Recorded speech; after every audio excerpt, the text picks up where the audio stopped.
nagpapasalamat sa Panginoon sa kanyang kaligtasan po na kinaloob. Ito po ay biyaya at hindi po sa aking dahilan. Siya po ang pumili at hindi po ako ang pumilit na mapili. Yun. Salamat sa Panginoon at yun nga po, nakakadalo pa rin po, nakakasimba pa rin po at salamat po sa kanyang mga biyaya.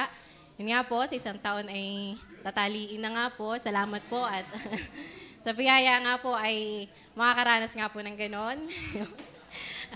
At salamat po sa biyaya niya ng sa araw-araw pag-iingat nga po. At kalusugan po, salamat po sa Panginoon at yun nga po, sa palaki pa rin. At yun nga po, sa ngayon po ay yung patuloy ko nga pong pagsubok uli po sa pag-a-apply. Salamat sa Panginoon at ako po ay ginagabayan pa rin. Sana nga po ay ngayon po ay talagang sa biyaya ay matanggap na.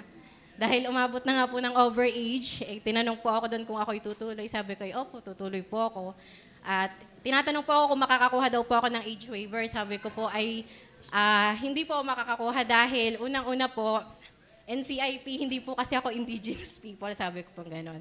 Tapos ang pangalawa po ay yung NCMP yata po, yung sa Muslim po. Sabi ko, ako po ay Christian po, hindi po ako magmumuslim. Yan, sinabi ko po ngayon. Yung naunawaan naman po, itong mga tangat, salamat po.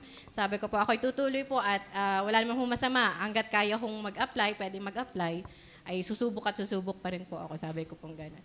At salamat sa Panginoon, hindi nga po pinababayaan, may mga taong tumutulong pa rin sa akin at yun nga po, guidance niya nga po sa aming pamilya, maayos po na kalusugan, at yun po, sa pag-iingat sa araw-araw. Salamat sa Panginoon po sa kanyang mga biyaya.